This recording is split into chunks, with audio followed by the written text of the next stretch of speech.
Right.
Look at the old school desk right below you. That's cool.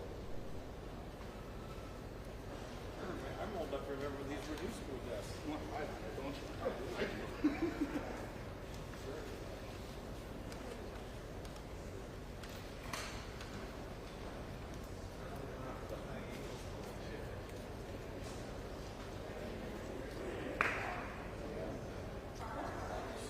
I'm going to stay here the whole, no, go ahead. Okay. I'll tell you in a second here.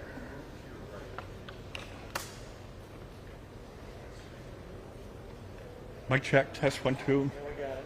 You're still good? We're still good? You okay, Russ? Yeah. What happened? It went away. Talk. Mic check, test 1, 2. Mic check, test 1, 2. You guys all right? Mic check. Mic check. Mic check. Mic check.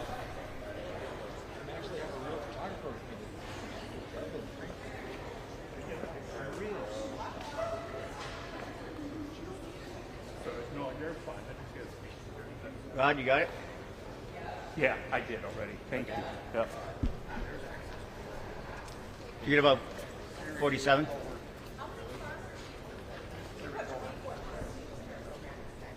$46 Okay. Close enough. in the neighborhood, right?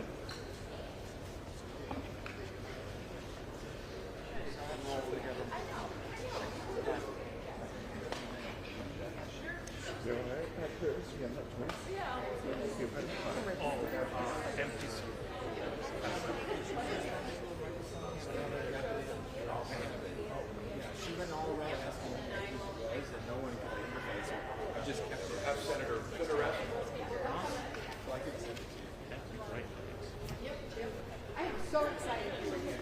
Well, I really am. well, it's the perfect day for this. All right. All right, do I start? Yeah. We ready? Senator Rest.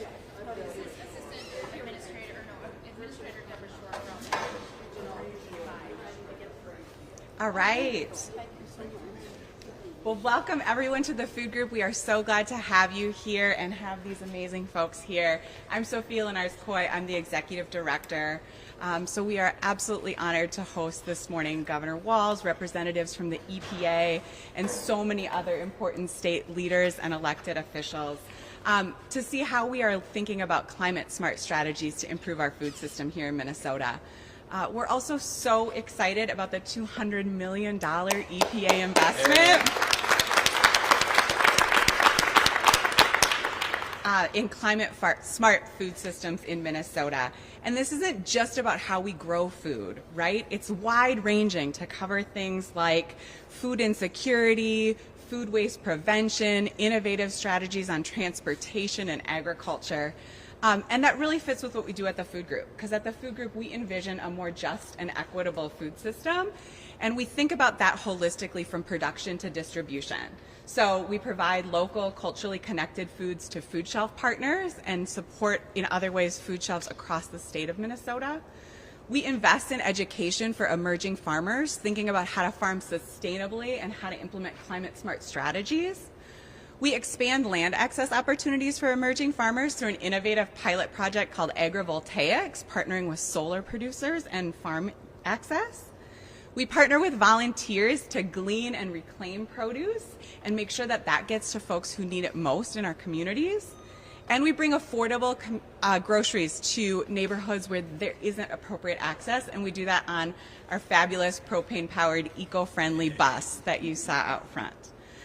So as this work shows, there are a lot of opportunities to create climate-smart strategies within our food systems. And all of us at the Food Group, along with community partners, are just so looking forward to see this project unfold and looking forward to the leadership of our fabulous governor as well, just knowing that that's going to result in long-term impactful change for Minnesotans and our climate. So now I'm absolutely honored to introduce Governor Tim Walz. Thanks, Sophia. Well, good morning, everyone, and to Sophia and the team at Food Group, thank you. First and foremost, thanks for the work you do, thanks for the innovation, and thanks for being part of this grant. And all the partners you see here, representing Frazier, Senator Rest. We've got commissioners from across government. We have, of course, Commissioner Kessler from Minnesota Pollution Control Agency. We've got Commissioner Stroman, Commissioner Arnold. We'll have Deputy Commissioner Bobble shortly. And then we've got our partners. And the idea, and again, you're going to hear from, and a huge thank you to Region 5 EPA Administrator Shores. When I got the call from Administrator Regan to say, we have a little announcement for you, Governor, a $200 million grant in what is considered one of the most innovative, sustainable food and equity access programs in the country. This is a competitive grant program, highly competitive grant program across the country, and Minnesota was awarded this. And for that, I'm grateful, but I'm also really proud of it, because as a state that feeds, fuels, and clothes the world, we're also leading on climate and understanding everything we do, from growing crops to moving those crops to market to how they're being distributed out. All of those things are having an impact. And as we reduce our carbon footprint, we don't have to reduce our economic opportunities. We don't have to reduce our access to healthy foods. And in fact, we can increase those. So this, as I said, this is not an across government work. This is across society work.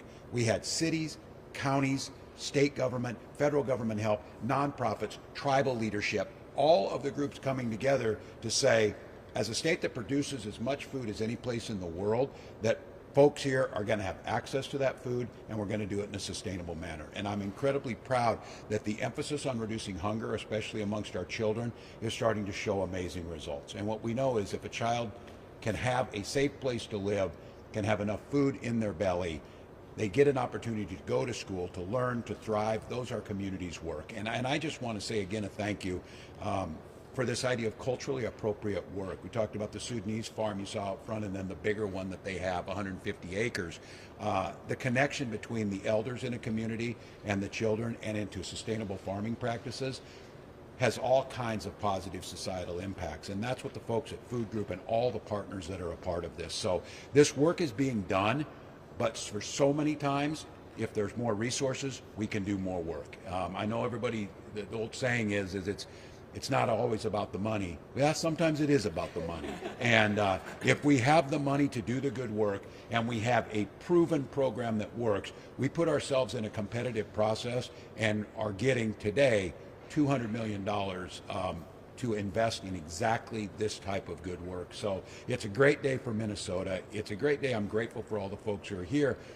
The end result is healthy climate, healthy communities, folks with enough food. All of those things make a difference, and our economy continues to grow. So we're here today to say thank you to the folks who recognize this. Thank you to the folks who are driving this change from the administration. And it's my pleasure to introduce you Region 5 EPA Administrator Shores.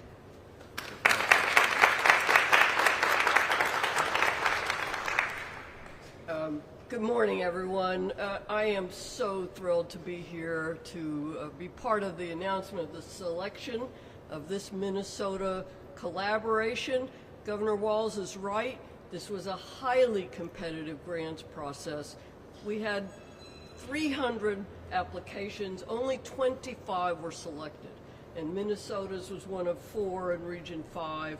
And to me, $200 million is still real money. It's going to make a difference. It's going to make a difference on the land, in the waters, and in the lives of people throughout Minnesota.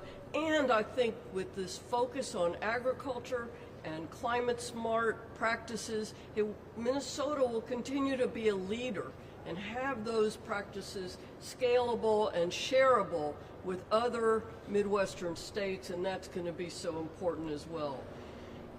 As you know, EPA is committed to funding this transformation of our economy. In many ways, we're now just catching up to other countries, which have long since been convinced for the need for green, clean industrial sectors. The Climate Pollution Reduction Grant Program provides $4.3 billion for projects around the country to implement community-driven solutions to the climate crisis and to help accelerate America's clean energy transition. This program was created under President Biden's Inflation Reduction Act, which is the largest climate investment in history. I'm going to say it again, the largest climate investment in history. And together, these grants are estimated to reduce greenhouse gas pollution by as much as 148 million metric tons by 2030 and 971 million metric tons by 2050. And together, these projects will lay the groundwork for the infrastructure, industry, and competitive economy for a clean energy future. The projects funded by these grants will target greenhouse gas reduction opportunities across 6 sectors of the economy: transportation, electric power, buildings, industry, agriculture, and waste and materials management. Minnesota's proposal will support a climate-smart food decarbonization initiative. Working towards sustainable and clean food systems is critical. Landfills, as many of you know, are the 3rd largest source of methane emissions globally, and wasted food causes 58% of methane emissions from landfills. Minnesota's plan to achieve food system decarbonization will include investments in peatland restoration, climate-smart agriculture, and equipment electrification, among other initiatives that will go a long way toward building Minnesota's climate resiliency. Earlier today, I toured a family farm in Stewartville. I saw firsthand how farmers in the state are implementing innovative conservation and nutrient management techniques in their operations. Today's selection of Minnesota's proposal will allow the state to scale this innovation up and show the way for the agriculture sector in other Midwestern states to adopt climate-smart practices. I want to offer my hearty congratulations to Governor Walz on this major announcement. As I noted, the competition for these grants was steep. EPA received 300 applications from across the country with nearly $33 billion in requests, and making the final selections was incredibly difficult.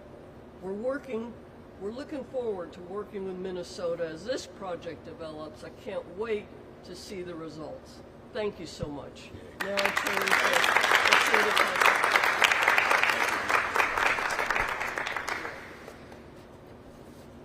Thank you, Administrator Shore and Governor. Good morning, everyone. I'm Katrina Kessler. I'm the Commissioner of the Minnesota Pollution Control Agency, and I'm also the Chair of the Governor's Climate Change Subcabinet.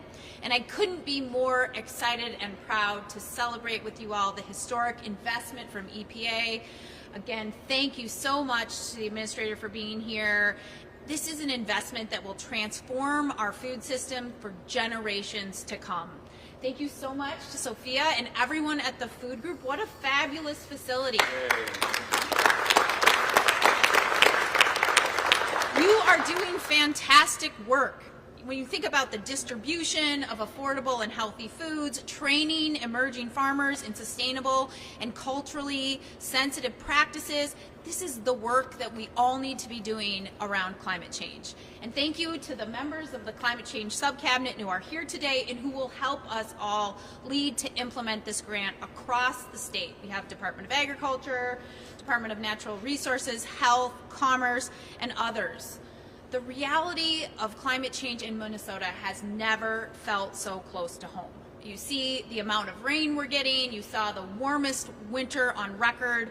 It is no surprise to any of you here that we are getting warmer and wetter. And the magnitude of this $200 million investment demonstrates the urgency with which we must act. From your farm to your freezer, to your table, Minnesota has always led on our food economy. And the Climate Smart Food Projects will take a holistic approach by cutting pollution from climate pollution from our food systems while improving air, advancing new technologies, building securities, and investing in communities of color and areas where we've had disproportionate impacts of pollution. As you've heard, some of the projects that are funded through the grant include restoration of 10,000 acres of peatlands in Minnesota, which absorb critically and store climate pollution, expanding support for farmers through the nationally recognized Minnesota Ag Water Quality Certification Program and the Health Finance Assistance or Soil Health Finance Assistance Program, implementing new innovative technologies at food and organic waste processing sites, helping small businesses, supermarkets, hospitals, food banks, and corner stores invest in climate-friendly refrigerators, and replacing gas-powered vehicles. We saw an example of this out in the parking lot, like tractors and freight trucks with EVs, and advancing clean fuel options. In scaling up our most successful programs, like the one here, to prevent food waste and keep organic matter out of the landfills. And coordination with tribal governments and low-income and disadvantaged communities to really, truly strengthen food sovereignty. And this grant emphasizes tribal collaboration and the inclusion of tribal voices and perspectives in both the planning and the execution of this grant. We have a representative here, Scott Walz from the Shakopee and Wahkiton Sioux, Kelly Applegate, who is a member of the Governor's Climate Change Advisory Council and a key partner in this work, couldn't be here today, but he provided a quote for us to let us all know that they are in the work with us. Kelly said, "Together with the state of Minnesota, we will work toward climate solutions that benefit all of us and preserve the environment and natural resources for generations to come." And I know that our host, the food group, has helped secure funding from the Minnesota legislature, so many thanks to our legislative leaders who are here. And specifically, those efforts have been in support of tribal communities to achieve food sovereignty and ensure that culturally relevant and sustainable food systems exist across the state. And this is how the work gets done. It gets done together. And we all share the same values: safe, sustainable, climate-smart food systems for the entire state and all Minnesotans. So these initiatives fit well into our broad, holistic approach that we have at the state to implement climate pollution reduction and prepare for the impacts of climate change by advancing and accelerating our climate action framework, collaborating with national, local, tribal governments, as well as businesses and nonprofits and individual Minnesotans. Minnesota is bringing forth real solutions to our climate crisis. And we look forward to continuing this collaboration with all of you, and I'm very excited to get to work. Thank you.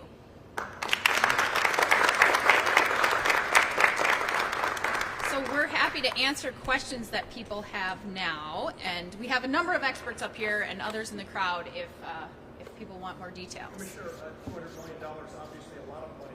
How will you track, how will you disperse this money and then track how it's spent and how effectively it's been spent? Yeah, great question. The question is, how will we track the spending? How will we disperse it and make sure that we're using it effectively? And this is not done solely by the Pollution Control Agency. First of all, the announcement this week we're thrilled about. The money will come to the state starting in October, and we'll have 5 years to use the money and to track the progress. And I mentioned our climate action framework that has specific measurable goals in all of the areas that you've talked about. We've talked about today: peatlands, emissions from vehicles, agricultural or acres enrolled in agricultural practices, landfill emissions, and emissions across the state. And so we will utilize the partnerships that we have across the state agency and with local government to establish measurable interim goals as well as tracking progress towards our long-term goals, and we will be reporting out to make sure that the EPA and others who are invested in this work see progress. Any other on-topic? The question was about the HERC in Minneapolis, and I'll say part of the work is very focused on reducing food waste and making sure that we have less organic materials going to landfills and just less waste generally. And so this will support investments in our solid waste systems across the state to make sure that we are wasting less and producing less methane from landfills and from our solid waste system. In terms of how competitive this grant process was, what did you do to make the Minnesota application stand out? Is there maybe you or some of them? Well, I will say I am super proud to stand up here with all of these people, and there are people in the crowd who worked tirelessly to make this a possibility, and the reason why I think we were successful, and I will look to others to from the EPA if they want to weigh in, is that this reflects perspectives of people across the state who see themselves as farmers, landowners, small business owners, tribal leaders, local government officials, state elected folks, state government folks, and the private industry. And we solicited widely and then brought people together to come up with the ideas that we think would be the most competitive and truly will make the biggest difference, because we know that emissions from wasted food and landfills and our natural and working land sector need attention. And this will help us lead in Minnesota and lead across the nation. Could someone explain what the governor was looking at on the bus? Yeah. It was awesome. Yeah, so anyone who didn't get a chance to go on the bus yet, you certainly can. But basically our Twin Cities mobile market program is kind of a grocery store on wheels. So if you walk on the bus, you get a tiny cart that fits in the aisle, and there are a lot of really great healthy options. There's fresh fruits and veggies, there's good quality proteins, dairy, dry goods. It's really kind of the top requested things from our customers throughout the Twin Cities, and we have a fabulous team that works tirelessly to make it a great grocery experience for community members. And we accept SNAP on the bus, and also Market Bucks, which is another fabulous program to really expand people's purchasing power of healthy local foods. I think on the competitiveness, I want to say this, when they were putting it together, and you see this whole group here, I think when people think about climate change and they hear us talk about the 2040 plan of reducing, having fully renewable electricity, or they hear clean cars, people get into this that it's one thing. It's one thing we're doing. It's across the board, and I'm not going to miss the chance as a geographer, because I heard Commissioner Kessler say something. She was talking about the histosols, which is a nice word for the peat bogs that are out there, so they use that. Here's the thing about this, when you think about it. We could go to fully electric cars, but if we don't protect those peat bogs, because here's the thing about peat bogs. They make up 3% of the world's land surface. They sequester 30% of the carbon. So you could go to all electric cars, and if you dig up the peat bogs, you would actually put more carbon into the air. And I think when people think about it, what difference does it make if I recycle this plastic bottle? Well, it's not the single act. It's all of the acts together. And I think what this one was talking about the food supply is a holistic approach to it across the board to reduce carbon. And what we're seeing is, and what this model that they put up is, we can make more money. We can do better. We can expand. We can talk about all those other issues. So I'm just really excited. I think that made us competitive. I think leaning into things puts us in the forefront. And look, folks who are on the land farming, I was just down in a farm, as you said, you're in Stewartville. I was down south right outside Rochester here last week. Farmers aren't really debating climate change anymore. They're just preparing for it. So you can kind of just leave aside the arguments. It's happening. And if you want to get into man-made or whatever, they don't care. And if there's something we can do to reduce the impact of that, we should be doing it. So I'm excited about this, excited for this team, and Commissioner Kessler will be glad to take all your off-topic questions. Are you ready? So go right ahead if you got anything else. Governor, there are reports that you're being vetted as a possible vice presidential running mate with Kamala Harris. Have you been contacted, and are you interested? Well, what I'll say is I talked to the Vice President Sunday afternoon early. Obviously, at that point in time, grateful for President Biden's service and think he made a selfless decision to move on to the Vice President. She made it clear that she was going to earn the support of folks. She was going to continue to run and continue an agenda that helps the middle class. And I said I'll be there to do whatever I can to help. And that's where we're at this point. Did she talk at all about the vice presidential post, and would you be interested I'm in not, have you been contacted? I'm not going to talk about the specifics that we're in on that. And at this point in time, we're just going to leave it at that. So, You can't say if you've been submitting any materials at the request? no, I'm not going to say anything further at this time. I think I'm focusing on the job here. We're doing this. I'm going to go out to Cargill after this, so we see food production on a bigger scale. Going over to the 3M Open, I'm going to go wear my Joe Mauer shirt, which I'm very excited about, from Senator Rest, who was at Cooperstown, by the way, for Joe's speech. But at this time, we're just not going to say any more, focusing on what we have to do. Yeah, go ahead. You are on the list, the short list for this, working for 5 months. That I don't know. I've seen it out there, and it's a little weird, but they're going to put it out there wherever they're going to put it. What's your role as the co-chair of the Rules? Yeah, this is a question that is fascinating to everybody. Look, and fascinating to me, we found out. Months ago, I was asked if I would be the co-chair of the Rules Committee at the DNC. I said, what's that mean? Oh, it's ceremonial. Don't worry about it. It'll be no problem. Well, what it is myself and Bishop Dowtrey from Houston, along with about 170 other members who were selected, write the Rules Committee for how a convention will work. The thing that got out there is that there's somehow a different system here. We're using the same one we always have. And what will happen is we'll meet this afternoon. Tomorrow we'll have an official meeting to put the rules forward. There will then be a 3-day period where anybody who wants to run to be the nominee can do so. There's about 4,000 delegates. You need to get 1,976 or whatever to get the nomination. Anybody who wants to put their name in, if you can get 300 delegates to sign on, you can get on and we'll vote for you. And we will select a candidate after that. The rules then go into how do we set our party platform, how is the convention in person in Chicago going to be run, but this is the same process that it's always been. Post-COVID, we just vote virtually, and that's what will happen sometime after August 1st and before August 7th. So, Governor, do you anticipate that at the DNC it will be a formality to nominate the person? It will not be an open convention? Yeah, we have the open convention is right now. If you want to get in, anybody, if they want to get in, they can get in right now. After tomorrow, they'll have 3 days to submit their 300 delegates and get in. That's the way it's always been. And then we will vote accordingly. That's the way it's really always been at the convention.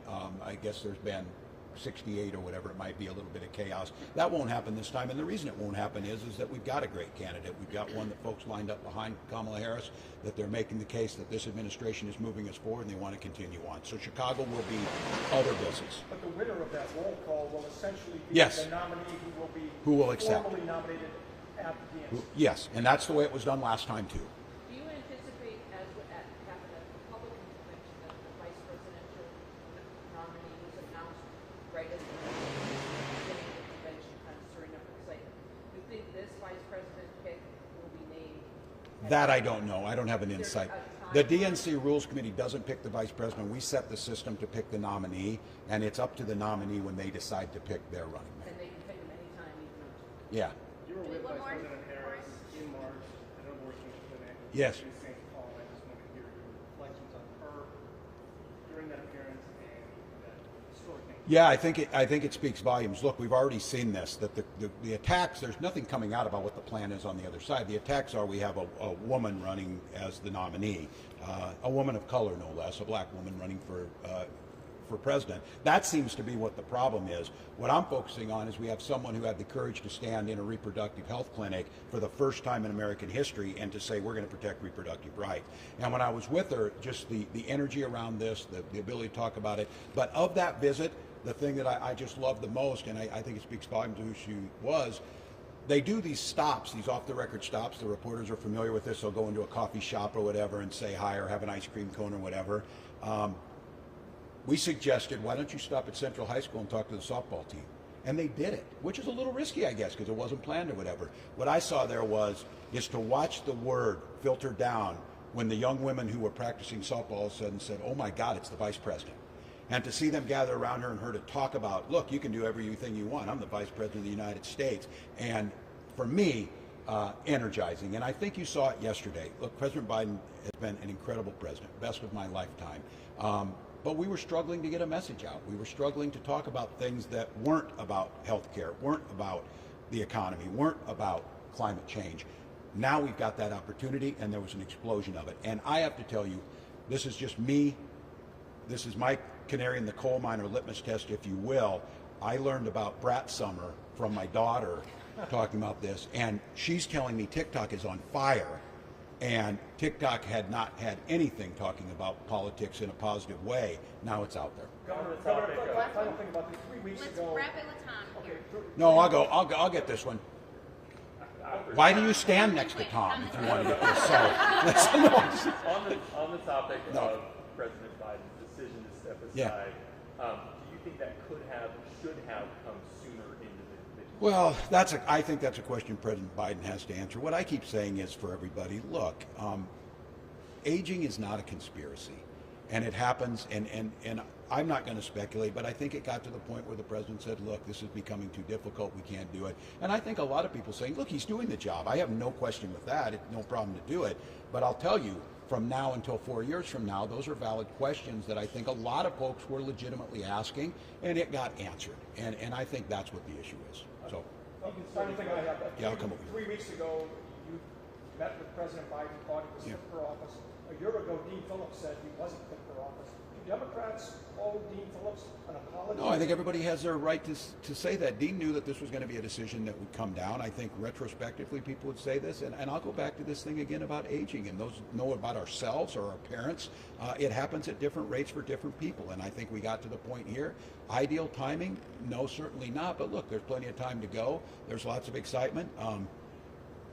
I think things have changed when Donald Trump's tweeting at me today. So that tells me that maybe we've changed the discussion in America. Maybe we're talking about real things. And I would leave you with this.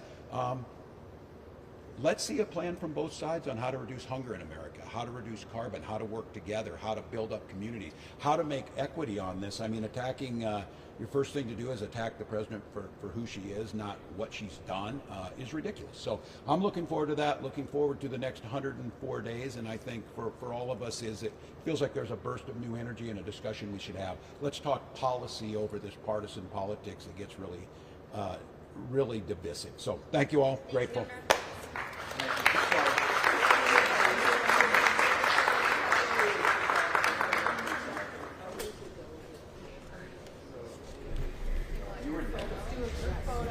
Yeah, and then Senator Rest would like her photo with the governor.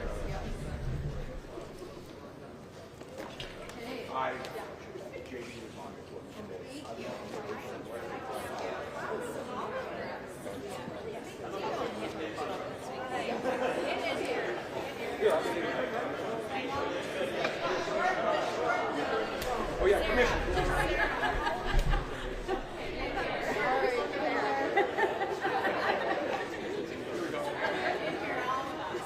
Deputy Commissioner Pavel. All right, let's go right here first. We were golfing the other day. All right, 3, 2, 1. All right, thank you. Thanks, everybody. Thanks, folks. Thank you. It's really great. Man, this week so no, I didn't have a break.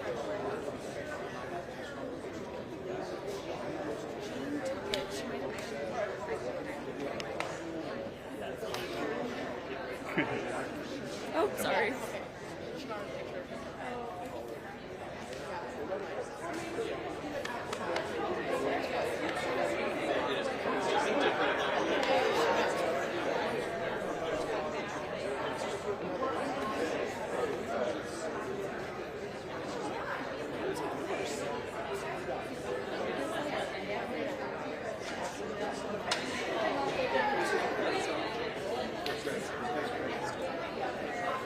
Yeah.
get to go to these conventions? Have you just gone? I was going to the one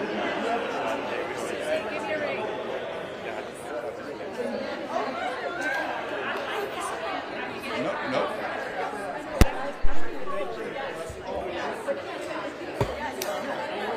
Battery lasted The little ones are great, man.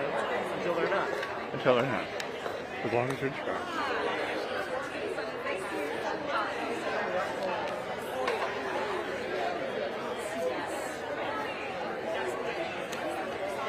What these are? I think those are like news people's. Okay. I'm running behind. You're right. No problem.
Alright, so Emily can totally take you guys out to the bus if you want to.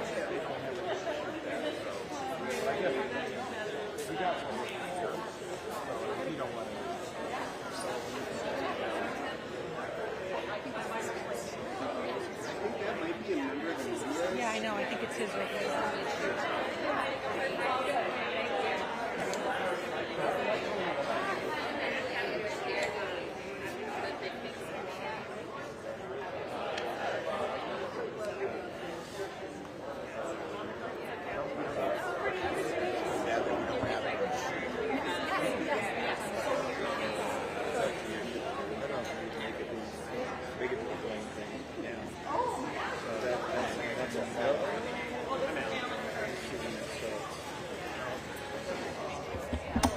I just know one guy that was up there and he's walking up. I'll run over this. Yeah. We can leave it here. I'll see you.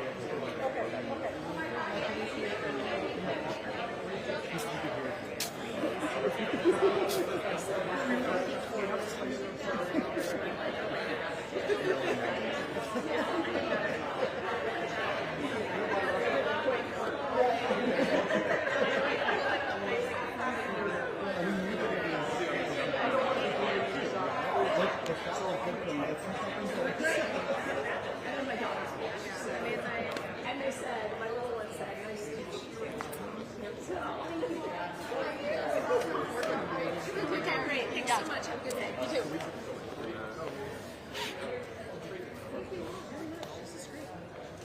Thanks so much.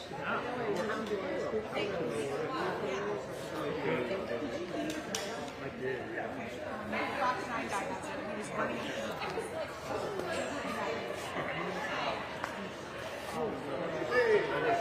Yeah, we'll make this.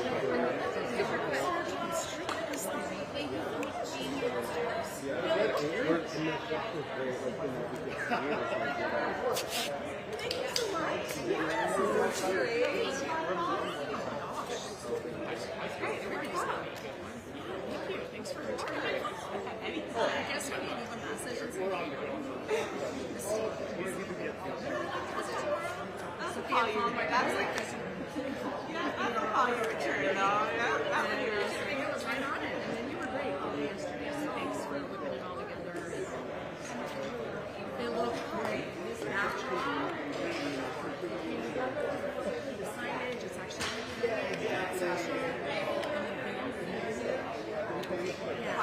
did you tell me?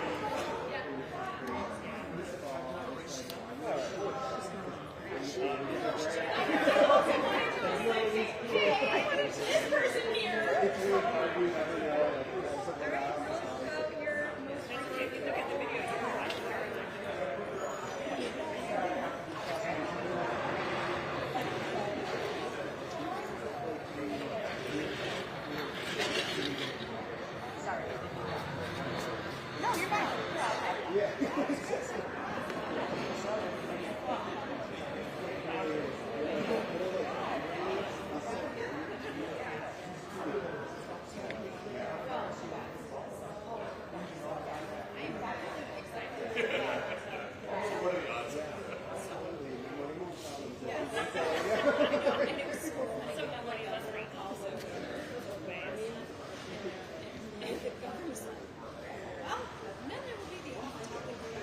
And then I was